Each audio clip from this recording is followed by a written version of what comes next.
Whoever you are, wherever you are, hope you are blessed and doing safe. Ladies and gentlemen, greetings, family. Of course, I'm tuning in. You see me without the glasses off today. But if you're looking for some opportunities, particular advertisement opportunities, then look no further at the link at the bottom to my email address. You can hit me up for advertisement opportunities. We are supporting and promoting your businesses here on this channel. You can also, if you would like to donate and subscribe to our Patreon, a link is at the bottom as well. So you have multiple ways in which you can advertise with the platform by emailing me when we go on do our live stream. You also have access to premium content, those that want to see premium content that you will not find here on YouTube or Facebook or Twitter, as I am suspended probably by now. You guys can check out the Patreon at link at the bottom. But advertisement opportunities, definitely email me, Gavin.G-Rich1@gmail.com for rates. And for the Patreon, it is the same as the YouTube channel. It is channel GBoot2786. All right, I'll holla. Peace. Look at this insane video. A group of migrants in New York City are arrested after attacking NYPD officers in Times Square. 5 were arrested and 4 are already released without bail. All right, the brawl started when 2 officers were trying to break up a rowdy crowd near a migrant shelter on 42nd Street. While arresting one of the men, the other said, hey, I'm not going to just sit there. I'll jump in. I'll start kicking. I'll stop punching the officers. After all, I don't belong in this country anyway. I could beat up an NYPD officer. What'll actually happen?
I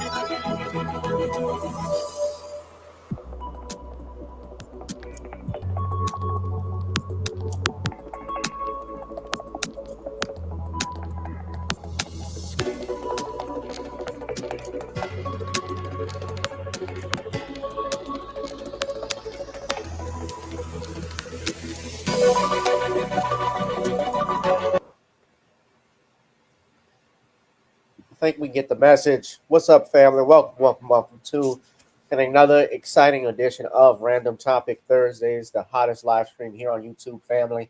We are live, and I'm coming at you with five, ladies and gentlemen. If you're tuning in on Facebook, Twitter, or as it's formerly called Twitter, now X, or YouTube, whoever you are, wherever you are, I hope you are blessed and doing safe. Greetings, family.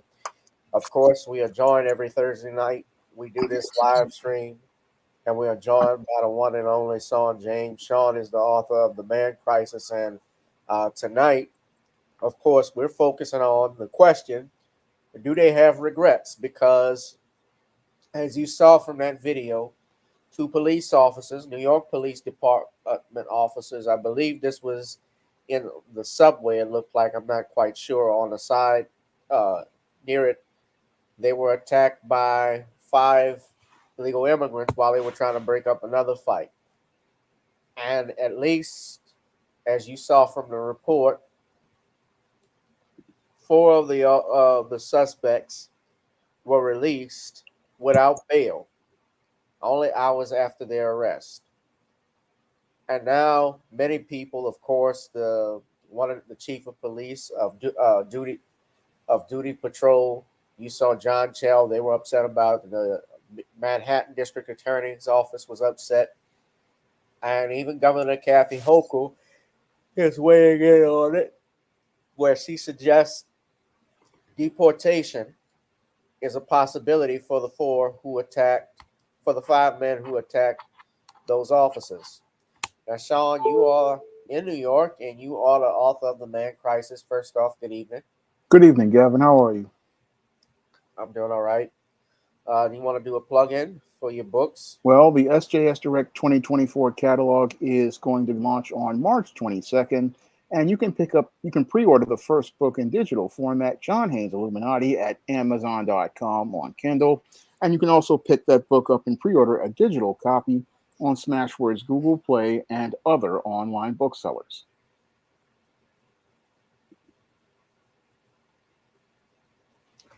Yeah, all right. That's great. Sean, let's talk about this. You're from New York. What you saw take place from that viral video of the officers who were attacked by the group of immigrants, or illegal immigrants, as they say.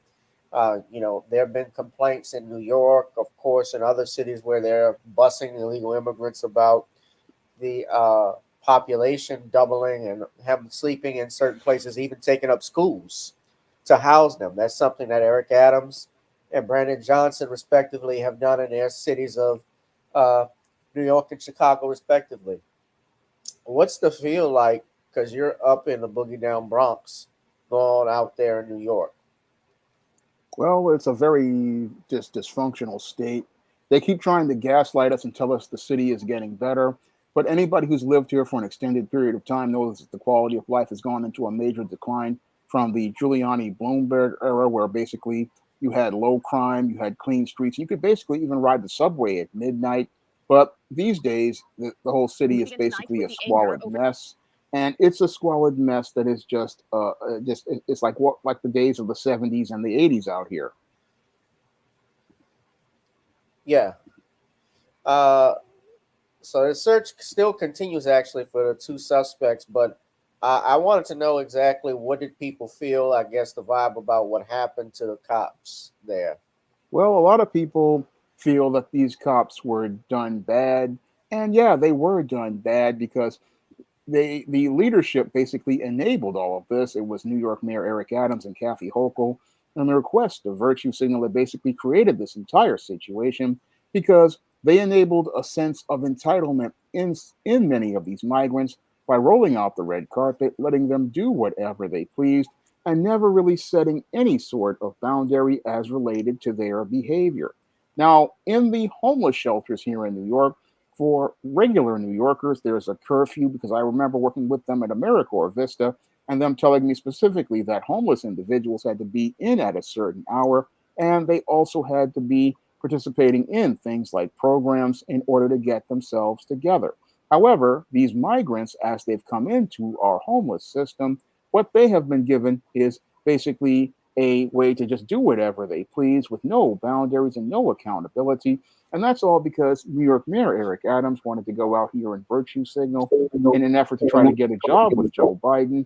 And he thought that he would be able to leave this to them. But the problem is that many of these individuals feel that since nobody's set any boundaries for them, they can do whatever they please. And that includes stepping over the authority of police officers because the mayor allowed this to happen. The mayor and the governor basically created the policy that let these migrants believe they could do whatever they please. So when they ran into law enforcement, many of these individuals thought they didn't have to follow the laws, one, because they entered the country illegally, and two, they were given a pass by the mayor and the governor. So many of these individuals felt they didn't have to respect the authority of the police.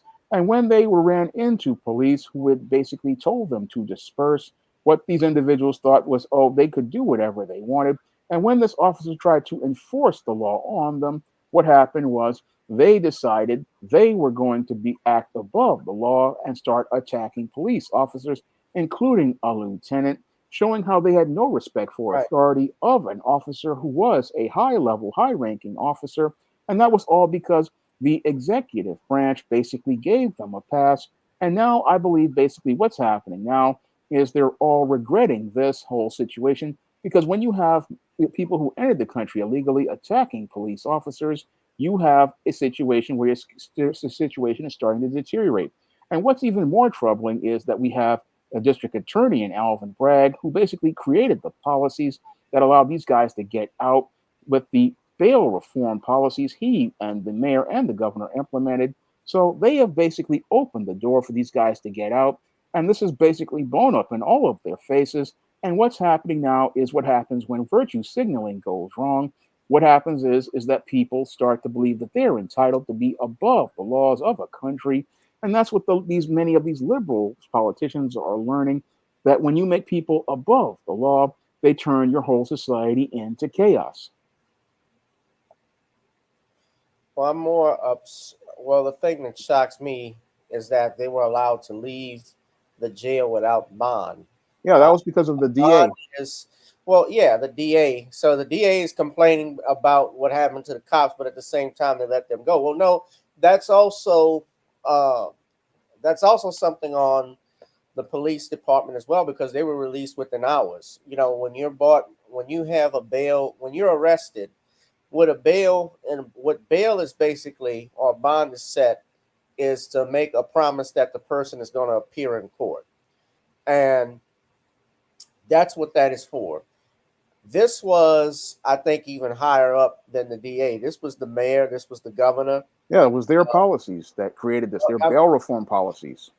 Well, their policies, but no, it's big. I'm saying, what if the call was made? Perhaps that they released this, because this was big. This is big news. This is something, this is the people of New York, the police officers, especially in New York, are watching this, because come November, when Donald Trump, I mean, most police officers vote Republican anyway, but Donald Trump running for president, also Eric Adams, I believe his term is going to be coming up next year. Yeah. All of that stuff, they're going to remember this. They're going to remember this. And I'm funny you mentioned Kathy Hocul. She spoke and suggested that she would be for possibly considering deportation for these guys. Hold on, let's see what she had to say. Ask to weigh in. These are law enforcement officers who should never, under any circumstances, be subjected to physical assault. It's wrong on all accounts. And, you know, I'm looking to judges and prosecutors to do the right thing. She was also asked if they should be deported. I think that's absolutely something that should be looked at. I mean, if someone commits a crime against a police officer in the state of New York, and they're not, you know, they're not here legally, definitely worth checking into. Immigration lawyer Michael Wilds. If they're convicted, immigration then has the option of pursuing a prosecution and deportation if they wanted to. Now, police sources say the officer was released from the hospital in his home recovering. The lieutenant sustained a laceration to his face. The DA says the suspects that have been arrested face up to 7 years in prison. And Lisa, are we expecting more charges in the coming days? It is possible. The DA says they are still collecting evidence, new videos, they're interviewing witnesses. So when these suspects appear next in court, they could face additional charges. We're live in Times Square. She was also asked if they should be deported. I think that's absolutely something that should be looked at. I mean, if someone commits a crime against a police officer in the state of New York, and they're not, they're not here legally, definitely worth checking into. Immigration lawyer Michael Wilds. If they're convicted, immigration then has the option of pursuing a prosecution and deportation if they wanted to. Okay. So you heard that there. That was a professor of law talking about that. I'm looking at this, Sean. I'm seeing more. I say I'm shocked, but I'm not surprised that these men were allowed to leave a jail without a bond. They have their names and stuff like that, but how are you going to find them? Especially if they're living on the streets, if they're in school, you don't know. They have no address. They have no home, more than likely. So how are they going to locate them? Well, they're not going to locate them, and that's what makes this a disaster. They're basically on a bus to California at this point, probably, or a bus out of the country. And this has basically become an embarrassment to the members of the Blue Party. They basically, with Kathy Hocul, what she's trying to do is flip-flop and try to make it look like she's for deportation. But the whole thing is, you invited these people here, and you didn't understand what was going on with these migrants. I mean, if you watched videos I've seen from people like Paul Joseph Watson, where they talk about the migrants in other countries and how they've wreaked havoc, you would understand that this is what happens if you bring people into a country illegally. And what happens is these people, again, because they have no home, and they basically came out of the foreign prison systems, and they haven't been vetted. They go and participate in the same criminal behaviors here. And what's happened now is these people have shown no regard for our police. And what Kathy Hocul wants to do is get up in front of this, because she knows that this is basically a mess, and it's a mess based on their own policies, such as bail reform, which allow these individuals to basically leave without any sort of cash bail and go back out on the streets for a court appearance they're not going to go to, because these individuals basically know that even though they're in the system, they can just get on a bus and just disappear. So this is a black eye for all of those people here in New York when you have migrants attacking police officers, because we're told the story, all they want is a break, but we see that they're breaking laws because they already broke a law and got away with it by entering the country illegally, and they were invited in by the government. So what's happening here is basically the members of the Blue Party are reaping what they sowed, greater than what they sowed, later than what they sowed, and it's a bitter harvest for them. That's basically turned into a black eye as related to these migrants. The same thing that people have been dealing with in other countries like the UK, like the European Union, and countries like Switzerland and Finland. They've been all dealing with the same issue with migrants, and it's all them thinking with their far left idea, these people want a break, but all they want to do is continue to break laws. They have no interest really in building anything. And that what we're seeing is chaos in the streets because all of these people basically are caught up in their ideals instead of seeing the reality of trying to bring in people into a country illegally. And the whole concept of sanctuary city has fallen completely apart right in front of them. Yeah, it's gone to shit. Yep. Yeah. Do you feel that so just from looking at it, your perspective, do you think that this is going to affect the election in November? I believe it's going to have a major impact on the election because people see their quality of life being ruined by these crazy far left policies such as bail reform, the ineffective prosecutors like Alvin Bragg not looking to prosecute these individuals. They would rather spend their time with their Donald Trump obsession rather than going after real criminals like this. And because they're so busy caught up in Donald Trump and people like Jonathan Majors and clout chasing, what's happening is criminals like this believe they don't have to regard the authority of police officers Because if they can get out with no bail for attacking a police officer, this is again creating the kind of chaos that makes voters really rethink many of these blue party policies that don't keep people safe, even though they try to gaslight us and make us try to believe it's about perception. We see a reality on the streets, and that reality is going to make people think twice before they vote blue this time. And I believe possibly Joe Biden and the Blue Party might possibly be in for a big rude awakening if they don't pull an abortion card and play to these women on their emotions about abortion. They might, because with the state of the economy and all these tech layoffs and entertainment layoffs, what we're seeing is an economy that can't really hold up many of these politicians as related to their policies. So these guys basically are looking at getting themselves voted out of office just on the migrant issue alone, because it was their policies that created this chaos. And we clearly see the results of their ideals creating real chaos all around us. Well, don't forget too, Sean.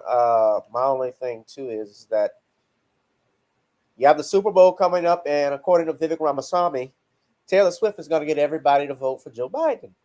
Yeah, you have to be a special kind of stupid to do that.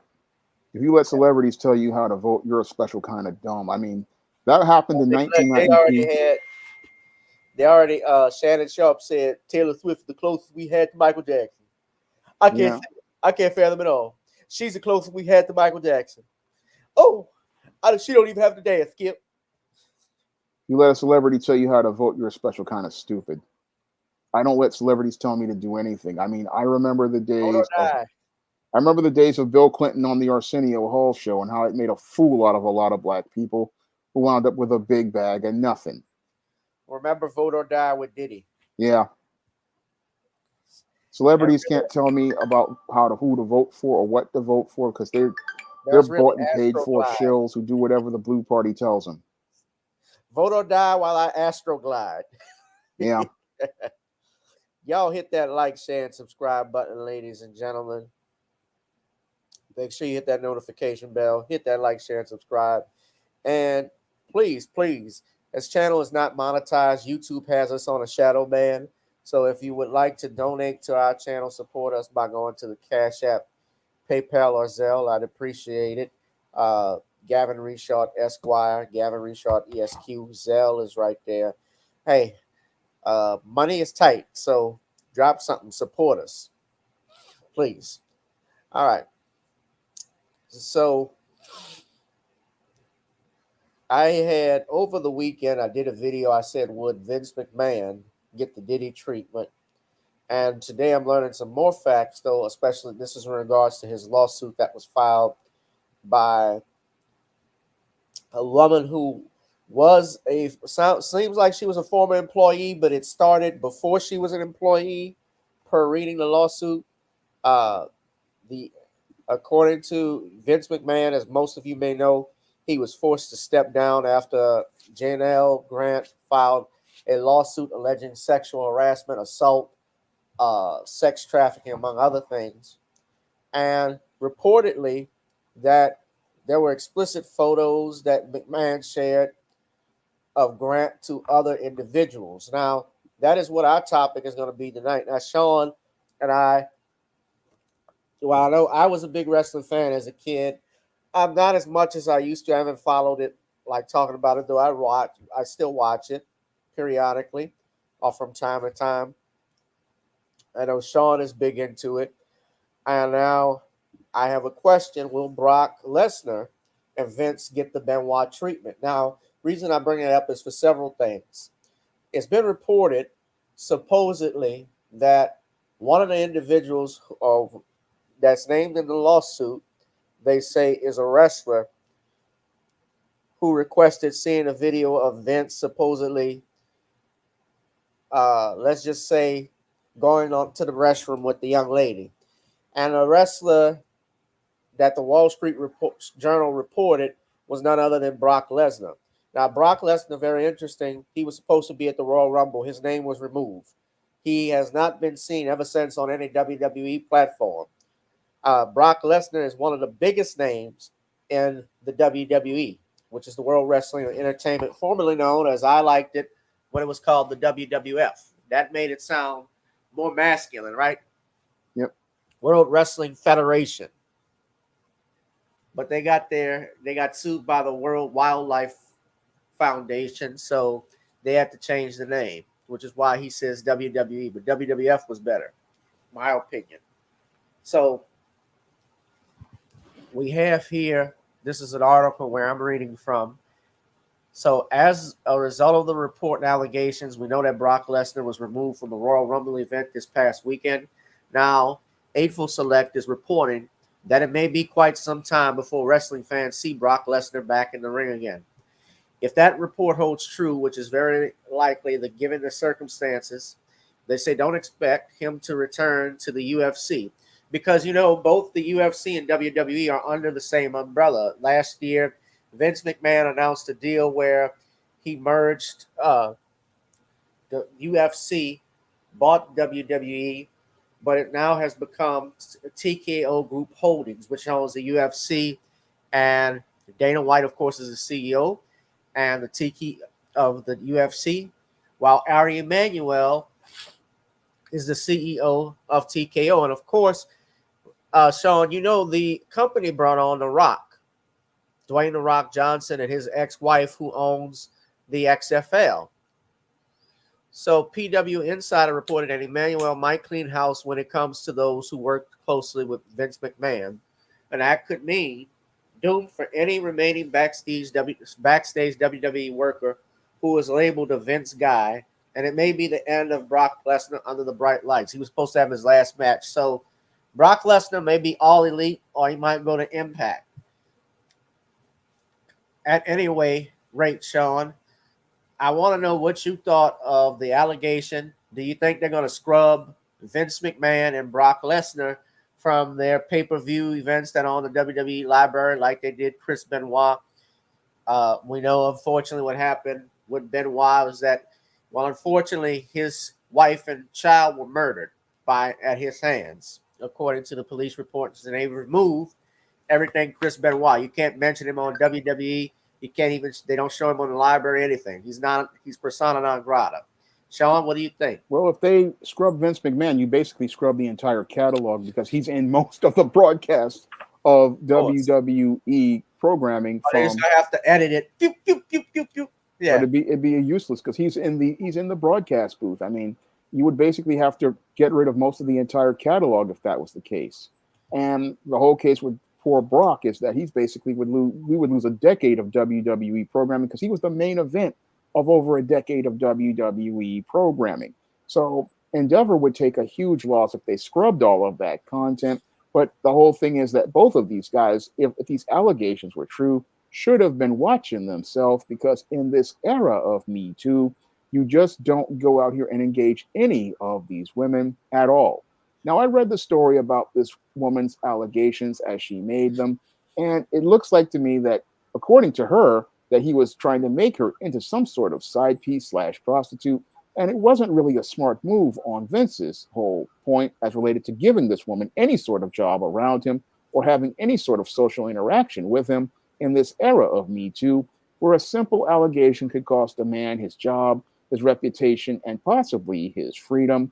I mean, if in this era of Me Too, where this alleged incident took place, 2019, we were at the height of the Me Too era, and you would have thought that Vince would have been smarter by hearing this woman's story about, how she had her parents die, lost her home, and was needing a job. The thing that he should have done, instead of getting personally involved with this woman, was basically go out here and send her straight to HR, let her deal with the women who run HR, and let them find her a job someplace. And that would have basically mitigated all of his issues, because any smart guy out here, what they would have done is said, okay, you need a job. I will go and have my people in HR find you a position that you were qualified to do. But instead of doing that, what he did was allegedly get involved with this woman. And then this is basically what led to these allegations of trafficking. Now, Brock Lesnar also wasn't very smart here. Dealing with being a married man who had 4 children, you would think he would have thought twice before he even thought about looking to ask for any sort of adult pictures made of a coworker. because that basically put his entire career in jeopardy. All I know is when you're on these jobs, you got to watch how you move. And when you're dealing with women on the job, this is something I learned way back in 1992 when Clarence Thomas was dealing with allegations of sexual harassment, is you have to maintain your professional distance. And you have to maintain your professional distance because this is how you be able to make a living and maintain your career at these companies and keeping your distance from these women, keeping everything professional, and only being around these women when there are other women around or other witnesses around, or if you have permission to record that person to ensure that they cannot create a he said, she said situation. That is the way you protect yourself when you're dealing with these women. And Brock and Vince weren't really thinking critically. And sadly, that's what led to them getting jammed up in this situation. Let me stop you just for a second, Sean. I also got to name there's another person named in this lawsuit. Now, Brock Lesnar himself, I don't believe, was personally sued, but because they do have in there, although they say unknown WWE employee that's mentioned, but wrestler that's mentioned, superstar that's mentioned, I believe, WWE superstar quote. So it's believed from the Wall Street Journal. They reported it was Brock Lesnar, but you also had someone that was named John Laurinaitis, who is an executive, and now his lawyer is saying the former WWE exec was a victim of Vince McMahon, not a predator. Well, that's not what I heard about John Laurinaitis. Now Well, yeah, I've heard a lot of stuff about. Well, we're going to talk about John Laurinaitis. Yeah, I've heard a lot of things about him. Now, he is actually the stepfather to the Bella twins. He's also the brother of Road Warrior Animal from the Legion of Doom. That's how I know him. That's how I know him. But yeah, he said, quote, through his attorney, Edward Brennan, he says that Mr. Laurinaitis denies the allegations in the misguided complaint and will be vigorously defending these charges in court, not the media. Like the plaintiff, Mr. Laurinaitis is a victim in this case, not a predator. The truth will come out. When asked for further clarification, Brennan responded, read the allegations, read the federal statute. Power, control, employment, supervisory capacity, dictatorial sexual demands with repercussions if not met. Count how many times in a complaint Vince exerts control over both of them. A lot of stuff. You were about to say something, Sean, about John. Yeah, Laurinaitis, John Laurinaitis has been mentioned for years as related to being a serial sexual harasser and a bit of a predator. And he has been mentioned by many wrestlers for participating in some egregious conduct. So, I mean, the allegations have been made for years as related to John Laurinaitis. And his name has been mentioned way too many times as related to some really just shady conduct. So, when I listen to them talk about John Laurinaitis, I know, okay, this guy he's been mentioned too many times by female wrestlers. He's been mentioned by even male wrestlers for his egregious conduct. And this whole case, again, it was one where Vince McMahon and John Laurinaitis weren't very smart. And all that is due to their quest for power. Because, again, these men feel inadequate about themselves. So they were looking to, as related to this allegation, participate in subjugating and breaking down this woman. And as they looked to allegedly break down this woman, they basically put the nail in the coffin for Vince McMahon's career because he basically could have left in 2022 with his legacy. But because he got greedy and wanted more power, he wound up not only losing his legacy, but also lost his reputation as well. And John Laurinaitis' reputation was already garbage. And basically, we just get another piece of landfill as related to his already tarnished reputation. Yeah. And for those who don't know, here's John Laurinaitis. This is what he actually looks like.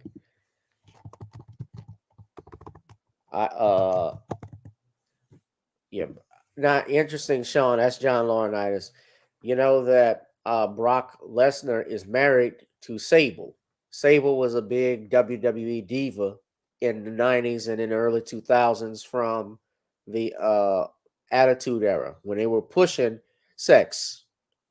You know, they dropped the Attitude Era, basically dropped the old the new generation as well as the old golden age WWF, when you had the Hulk Hogan's and Ultimate Warriors, where everybody was a superhero, and now there was a more grittier attitude with Stone Cold Steve Austin and the Undertaker and The Rock, Mankind and Triple H, D-Generation X, Shawn Michaels, Bret Hart, although Bret Hart didn't stay throughout the whole thing. But that was part of that. And now Sable, if you remember, Sean, she had accused Vince McMahon and sued him for sexual assault back in the 90s. She filed a $110 million lawsuit against the company on sexual harassment and unsafe working conditions, and they settled the suit. Vince McMahon has been known and seen he settled these lawsuits because they did an accounting of it last year when he stepped down, was forced to step down, and now there is an issue possibly in how those settlements were classified in the books.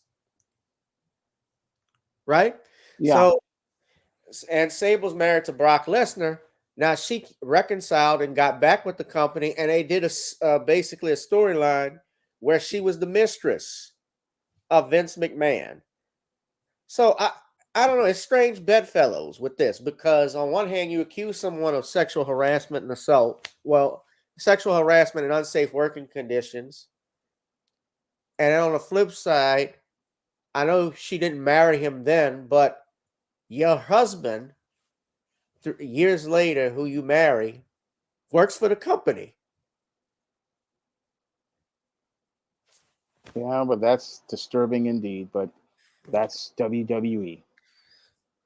But if Brock Lesnar went for the money. Yep.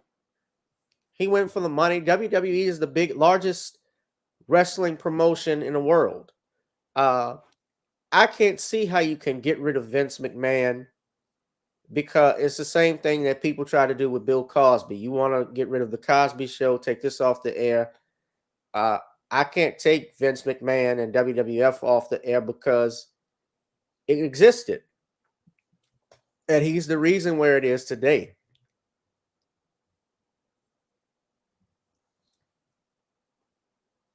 Nah, same with the same thing with even with Harvey Weinstein, Sean. I can't take Kill Bill off my playlist because he produced that and promoted it. Because then, how does that hurt doesn't that hurt the actors and actresses? It does. And the screenwriters. They wouldn't get paid. Right. Who had nothing to do with what Weinstein did. And WWE would lose all. You wouldn't be able to play any of their content. I mean, And I find the timing of this too. They did this right when they inked that Netflix deal, when that lawsuit was signed. Yeah, well, that's what these gold diggers do. They target for the maximum impact to get the most amount of money. Well, what they did is they waited for this because now it's going to push for a settlement. Yeah, that's what they want. They want a settlement with the insurance company. That's what this woman wants. This is the new trick they've had for a while, ever since Bill Cosby. They want to start these lawsuits in an effort to get a settlement from the insurance company. But I believe the insurance company is eventually going to start getting onto this scam, and what they're going to do is start taking these cases to trial. And that's where these women are basically going to be up crap creek without a paddle, because you've got to have evidence to back up this stuff. You just can't come out with claims and allegations. And insurance companies are going to get tired of paying out these settlements. And eventually, this whole scam is going to stop. They're going to stop this stuff once and for all, because you just cannot keep making claims and allegations of stuff without any sort of evidence, like police reports. Like when I listen to this woman's whole story, she's saying this man violated her. This man participated in numerous sex crimes, but you don't go to the police at any time at all. You don't go to a police officer or a police department to go. So you don't think she was a victim? Not really, because if this man is guilty of these sex crimes, then she's claiming sex crimes like federal sex trafficking. She's claiming that she was raped. She was claiming that she was sexually assaulted. And again, you would think you would take this to criminal court and not civil court, because if Vince McMahon and John Laurinaitis are sexual predators like she claims, I would think that the first thing you would want to do is get this man off the street immediately, not wait 3-4 years and then take this to a court for cash settlements. Because if this man is a predator and he's abusing people, don't you want other people to not be his next victim? To me, that's more important than anything. If somebody commits a crime, I want to see that person taken off the street so that they won't be able to harm another human being. And with Vince McMahon being a serial sexual predator, as some claim, I would want to get this man off the street. Yeah. Because that is, to me, the most He's big and important thing. powerful. He's not that powerful. I mean, yes. I mean, he has no political influence. I mean, he's not He's like got balls the size of grapefruits. he's nobody. I mean, welcome to Monday Night Raw. Hey, your butthole. I'm sorry, Sean. Go ahead and finish. yeah, but if she wanted to do something serious, he would put this man in prison so he wouldn't harm anybody. But when these women come out here, what they want to do is circumvent the criminal justice system to get a civil settlement. And that, to me, is unethical. Because if you're going to make a claim a person is a predator, then let's go and put this person in the prosecutor's office and let's get a case against this person as related to criminal charges. But these women don't want to go after criminal charges. No, what they want to do is get this insurance money. And that's where I believe this whole deal is people are going to say enough is enough with the insurance companies, because they're tired. The insurance companies don't like to pay out money.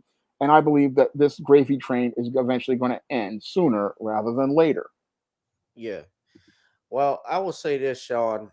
At best, from what I've looked at, you have a situation where you could claim, you can file a lawsuit. Anybody is entitled to file a lawsuit. And if she wanted to file a lawsuit, if she has a great sexual harassment case. But here's the thing. It started before she was an employee. He invites you over to his house and have dinner. You see him naked in his underwear, and he tries to hug up on you. And even at one point, I think of down the line, you knew he was married. You knew he told you his whole life story. And also, there was a complaint, an allegation in court in the complaint where they're laying down in bed and she says he could do whatever he wants, but he can't have sex with her. Don't do anything like that. I'm like, I'm like, really? Did you read the lawsuit? I read a good chunk of it. Yeah. And if she invited him to do all that, then I'm seeing where this is not he an invited unwanted. her to the house. Yeah, but that's not an unwanted it's the thing that she came over makes it where it's not sexual harassment, because if this sexual harassment is an unwanted or unwarranted advance. In a workplace it is. Yeah, but since she wasn't hired, not at that point, but subsequently, if he was doing some things and telling her to do stuff that she said no to and he made advances, that would be sexual harassment. And that is and a few of those things are included in the allegation in that complaint. The problem though is, I guess, is at which point does it start, is the line, because it sounds like if it was going for years and it started even before she was an employee and they had some type of arrangement that she agreed to, from what I'm seeing, because initially she said they knew he was married and he says that you got to have a private role in the company. Nobody has to know, but you were going to be basically basically a side chick. It's what it sounds like. Bells and alarms should go off in somebody's head. Yeah. If it's something that you're uncomfortable with, but the casting couch is not limited to Hollywood. It's not limited to Hollywood. It's everywhere. It's everywhere. The play for pay. That's even in fast food and retail. Well, yeah, it's everywhere. We've seen it. That's why I talk about my book, Stop Simping in the Workplace. Vince McMahon read that. He still have a WWE right now. Yeah. I'll send her straight to HR. Let them deal with her.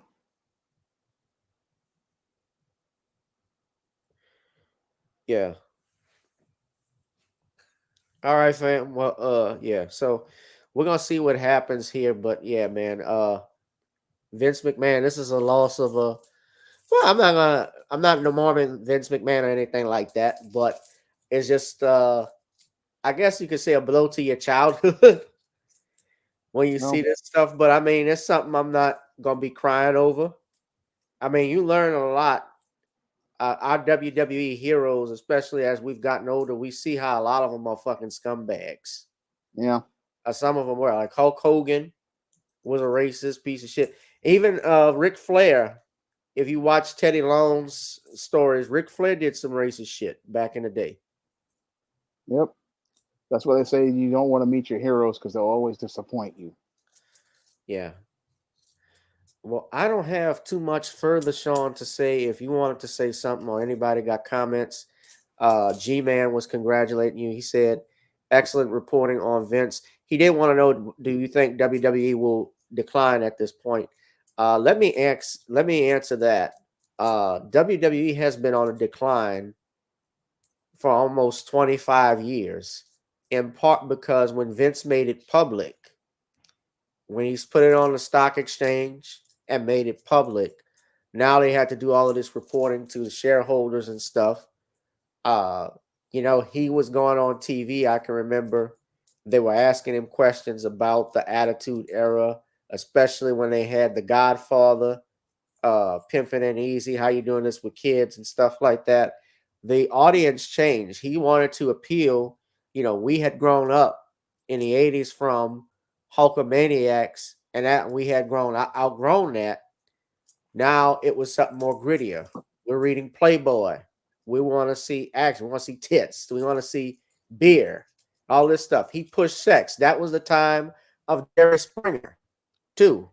Yeah, it was a time of trash TV. I mean, the 90s was a time he was trying to hold on to that Gen X audience and the millennial audience. And WWF had just come out of a major slump after the rock and wrestling era. And we had come into the Attitude Era. Then we came out of the Attitude Era into the Ruthless Aggression Era. And WWE has been in a really bad place for the last, I say, 3-4 years as related to creativity. I mean, they're just trying to bounce back right now, but the whole Roman Reigns thing is choking off their life because had they given Cody Rhodes the title, they would be in a much better place right now. And they are in a, like I say, a state of flux. I mean, Triple H is trying to get the product back on track, but the whole thing is they are not really in a really good creative place right now because they just don't have they're not really developing the stars, and many of the stars are being held back because of this whole long title reign stuff. So we're not seeing these guys develop and grow in their craft. I mean, we're seeing guys like Gunther grow and develop, but a lot of other guys are being held back and they're not really being able to grow the way they are. But WWE is not where it was when it was the WWF. I mean, when it was, I grew up with rock and wrestling and the WWF, and that was a major phenomenon at that time in the 80s. And this stuff it's entertaining, but it's nowhere near Attitude Era or rock and wrestling era. No, it's not. All right, fam, hit that like, share, and subscribe button, ladies and gentlemen. Uh, Sean, if you want to make a final statement or push, what is you don't know? I'm sure what your live stream will be about.